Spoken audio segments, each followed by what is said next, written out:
खत्म हो चुकी है। आपके ऊपर परमात्मा की विशेष कृपा रजा हो चुकी है। इसलिए बच्चों, परमात्मा की श्रद्धा को स्वीकार करो और 100 बार धन्यवाद करो। थोड़ी बहुत देर विशेष प्यार दिखाया करो दाता के प्रति।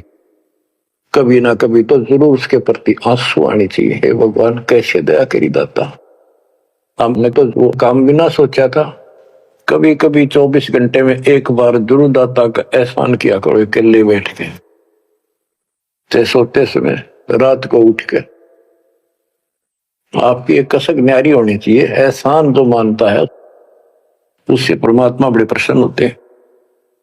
जो इतने उपकार का और एहसान भी नहीं जताता तो वो भगत कच्चा होता है।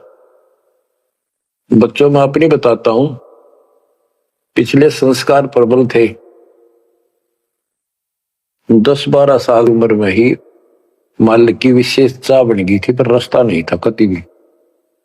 ज्यादातर अकेला रहता था। खेत में जाता तो बैठ जाता, कई बार पशुओं के साथ जाना पड़ता था, छोटे थे जो।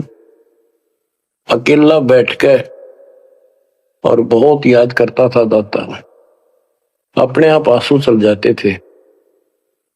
और इस उम्र में कौन जाना भगवान क्या होता है, कैसा, पर पिछला संस्कार था वो ऐसा प्रेरित करता था, मैं रोक नहीं सकता था। अकेला ही उसकी याद में रोता रहता था।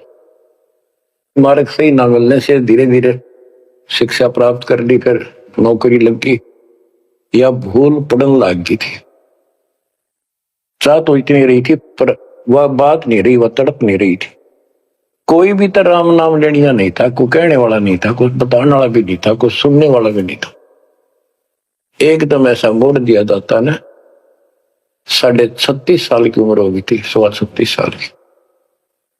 ओए होए, उसके बाद जब ये ज्ञान समझ में आया, अरे तेरा गजब हो, इस जीवन में जो करना था वो तो शुरुआत भी ना की।